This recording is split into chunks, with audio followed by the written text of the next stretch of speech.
안녕하세요. 바이오MDTV의 김바이오입니다. 오늘은 유전자 발현 조절에 대하여 알아보려고 합니다. 유전자의 염기 서열 정보로부터 단백질을 만들어내는 과정을 유전자 발현 과정이라고 말씀드렸는데요. 몸의 각 조직에서 필요한 양보다 더 많은 단백질이나 세포가 과하게 생성되다 보면 몸에 역효과가 일어나겠지요. 필요한 만큼만 발생되도록 유전자 발현을 조절하여 유전자 산물을 조절하는 것을 유전자 발현 조절이라고 합니다. 유전자 발현 조절은 유전자 발현 시스템 또는 조절 인자에 따라서 염색질 발현 조절, 전사시 발현 조절, 전사후 발현 조절, RNA 발현 조절, 단백질 발현 조절로 구분할 수가 있습니다.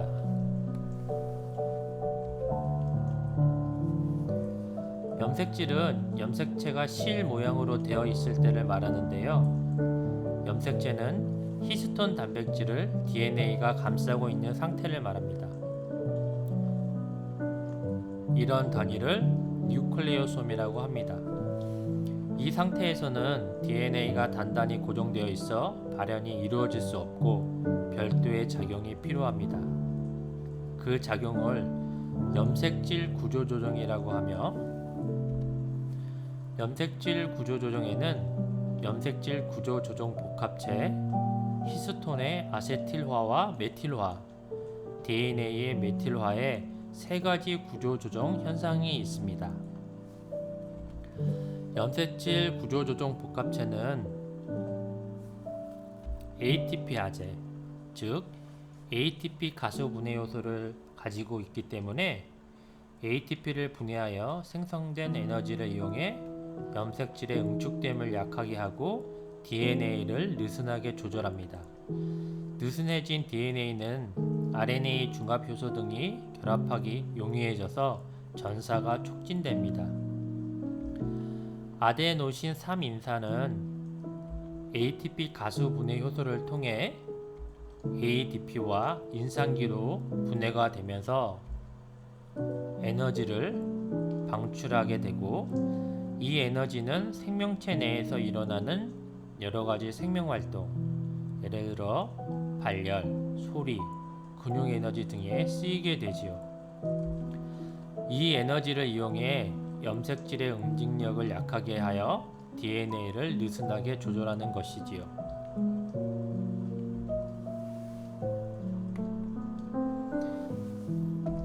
히스톤 아세틸화는 히스톤 단백질의 라이신기에 아세틸기가 전달되면서 공유 결합이 일어나는 과정인데요. 이 과정이 어떻게 발현에 영향을 미치는지 보겠습니다. 히스톤 단백질은 염기성 아미노산인 라이신과 아르기닌이 풍부한데요. 이 염기성 아미노산으로 인해 히스톤 단백질은 양전하를 띠게 됩니다. 반면에 인산기의 골격을 이루는 DNA는 음전하를 띠게 됩니다. 양전하와 음전하의 정기적인 인력으로 인해 히스톤 단백질과 DNA는 단단하게 결합되어 있는 것이지요. 이때 히스톤 아세틸 전달 효소에 의하여 아세틸기가 히스톤 단백질에 전달되어 결합하게 되면 라이신의 양성 상태가 중성화가 되어 DNA의 결합력이 약해지게 되는 것입니다. 이 히스톤 아세틸화로 인해 전사가 촉진, 즉 발현이 촉진하게 되는데요. 히스톤 단백질의 위치에 따라 전사를 억제하는 경우도 있어 모든 히스톤 아세틸화가 전사를 촉진하는 것은 아닙니다. 히스톤 아세틸 전달 효소는 일반적으로 핵 안에 존재하는데, 히스톤 아세틸 전달 효소 1처럼 세포질에서 발견되는 히스톤 아세틸 전달 효소도 있습니다. 히스톤 아세틸화의 균형이 망가졌을 때 손상된 DNA가 복구되지 못하여 세포가 죽는 경우도 있어 이런 원리를 이용하여 암세포에서 히스톤 아세틸 전달 요소 활성을 억제하여 세포 사멸을 유도하기도 합니다.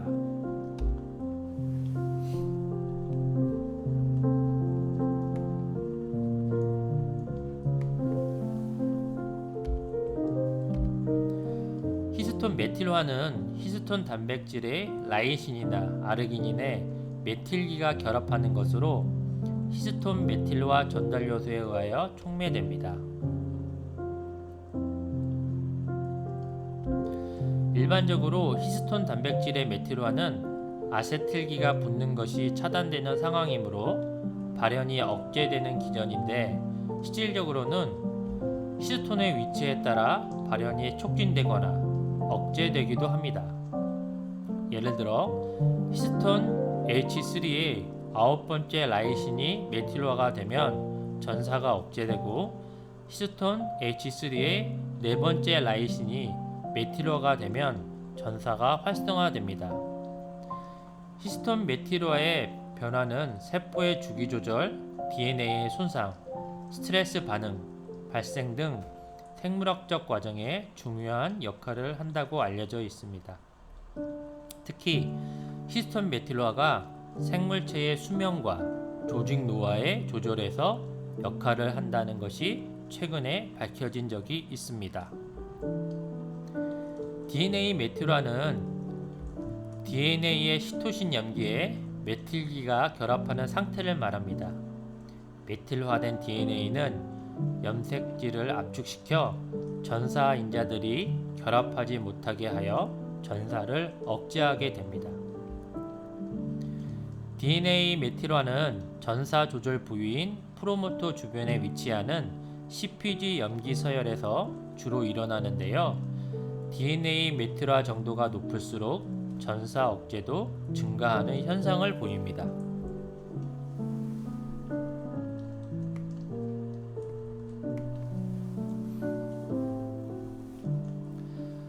RNA 중합 요소는 DNA를 주형으로 RNA를 합성하는 효소라고 말씀드렸는데요. RNA 중합 요소가 프로모터 부분에 결합하면서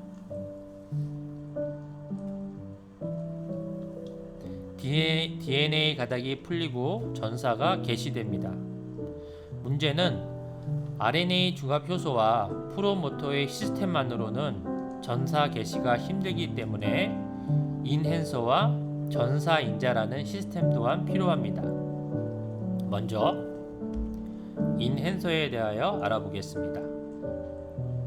인핸서는 전자가 더욱 활발하게 일어나도록 촉진작용하는 부분을 말합니다. 다양한 전사 인자와 RNA 중합 요소가 인핸서와 프로모터에 결합하지만 이 두 부분의 차이점은 번역 유전자와의 거리 및 방향에 프로모터는 의존적이며 인핸서는 비의존적이라는 것입니다. 프로모터는 번역 유전자와 매우 가까운 위치에 있고 특정 방향으로 위치했을 때만 번역 유전자의 발현을 활성화시킬 수 있고 인핸서는 그와는 다르게 위치와 방향에 상관없이 번역 유전자를 활성화시킬 수 있다는 것이지요.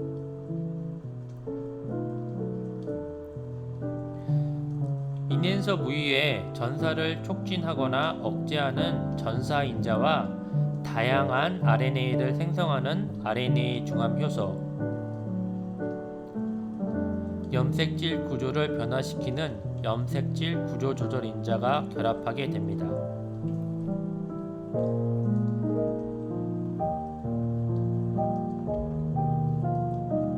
전사 인자는 DNA의 특정 부위에 결합하여 유전자의 발현을 촉진하거나 억제하는 단백질인데요. RNA 중합 효소와 프로모터 시스템에서 일어나는 전사 과정에 관여하는 기본 전사 인자와 인앤서나 특정 염기 서열의 전사 과정에 관여하는 특이 전사 인자로 구분할 수 있습니다.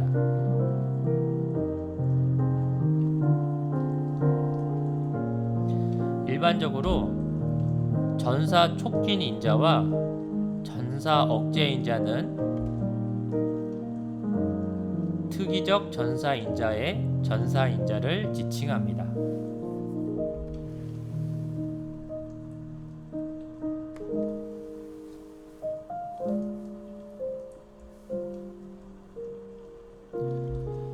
전사 활성 인자는 DNA 결합 영역과 트랜스 활성화 영역으로 나눌 수가 있는데요.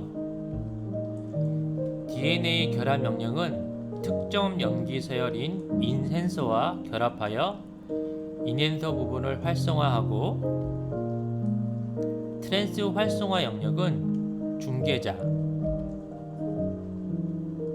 인앤서의 전사인자와 프로모터의 전사인자를 연결시켜주는 단백질 복합체나 RNA 중간 효소와 관련된 기본 전사인자와 결합하여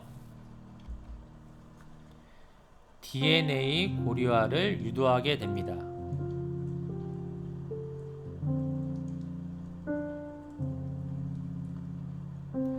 이로 인해 RNA 중간 요소와 프로모터 간의 결합이 더욱 강해지게 되어 전사를 촉진하게 되는 것입니다.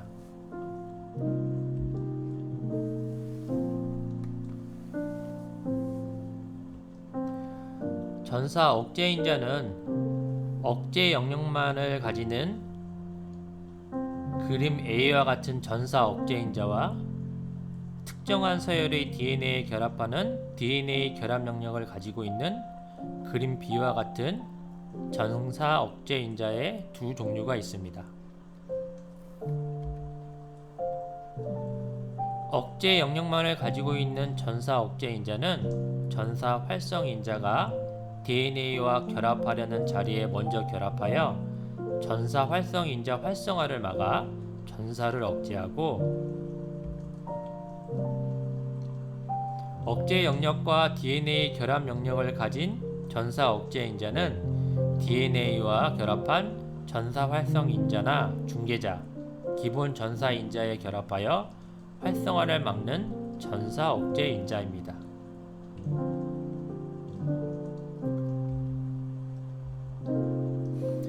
유전자 발현 조절에 관여하는 호르몬은 물에 녹는 성질에 따라 수용성과 지용성 호르몬으로 구분되고요. 화학 구조에 따라 스테로이드 호르몬, 아민 호르몬, 펩타이드 호르몬, 단백질 호르몬으로 구분할 수 있습니다.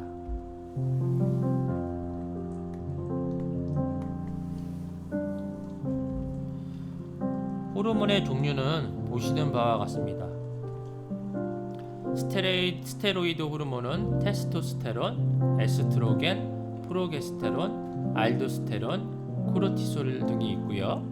아민 호르몬에는 멜라토닌, 에피네프린, 갑상선 호르몬과 같은 것이 있고요. 펩타이드 호르몬은 글루카곤, 옥시토신, 항이뇨 호르몬 ADH, 칼시토닌, 부갑상선 호르몬, 단백질 호르몬에는 성장 호르몬, 인슐린, 프롤락틴, 여포 자극 호르몬, 황체 형성 호르몬 등이 있습니다.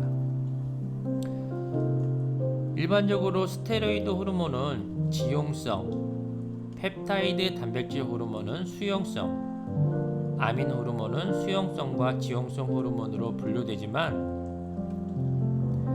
갑상선 호르몬의 일부는 지용성 성질을 띠고 칼시토닌과 같은 갑상선 호르몬은 수용성 성질을 띠므로 호르몬의 구분이 표와 같이 명확하게 구별되는 것은 아닙니다. 대부분의 호르몬은 세포 내 또는 단백질에 위치한 수용체 단백질과 결합하여 세포 반응을 유도하게 됩니다.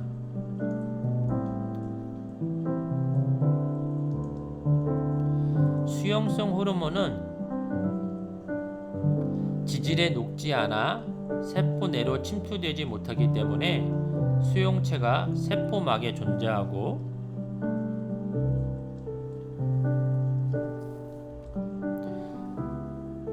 지용성 호르몬은 수송 단백질에 의해 세포 내로 쉽게 침투되기 때문에 수용체가 세포질이나 핵에 존재하게 됩니다. 진핵생물은 유전자마다 하나의 프로모터가 있어서 유전자가 각각 따로 발현되는데 이것을 모노시스트론이라고 합니다. 이런 구조의 문제점은 비슷한 유전자들을 동시에 발현시켜야 할 때 따로 떨어져 있어서 동시에 발현하기가 어렵다는 것입니다. 이때 필요한 것이 호르몬 수용체 복합체입니다. 호르몬 수용체 복합체를 통해 따로 떨어져 있는 유전자를 동시에 발현시킬 수가 있는 것이지요.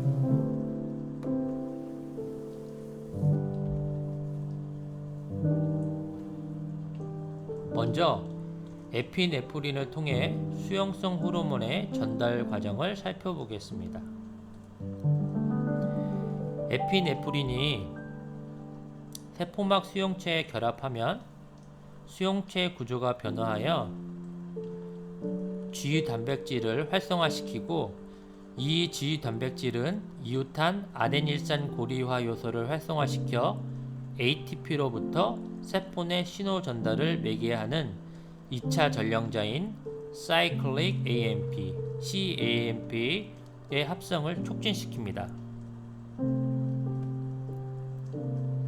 이때 CAMP의 신호 전달 매개자는 단백질 인산화를 유도하는 단백질 인산화 효소 A를 활성화시킵니다. 단백질 인산화는 단백질 입체 구조를 변화시켜 단백질의 기능을 변화시키는 것을 말합니다. 정리하면 수용성 호르몬은 호르몬 수용체 복합체로 인한 신호 전달을 통해 발현을 조절하는 것입니다.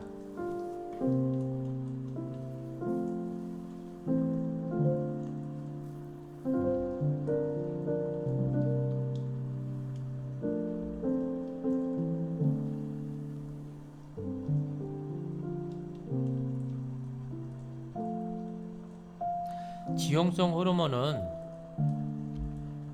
세포막을 쉽게 통과할 수 있기 때문에 신호 전달 과정 없이 발현을 조절하게 됩니다. 세포질이나 핵 안에 있는 수용체와 지용성 호르몬이 결합하고 이 호르몬 수용체 복합체가 호르몬 반응 요소 HRE라는 특이적 염기서열에 결합하게 됩니다.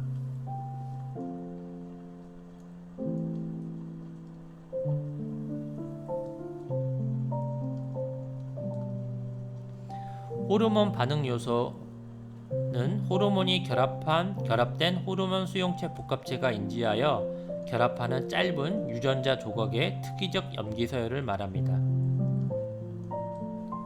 이 결합을 통하여 유전자 구조 변형을 유도하거나 전사를 조절하게 됩니다. 오늘 말씀드릴 내용은 여기까지고요.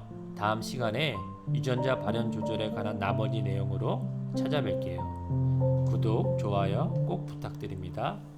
감사합니다.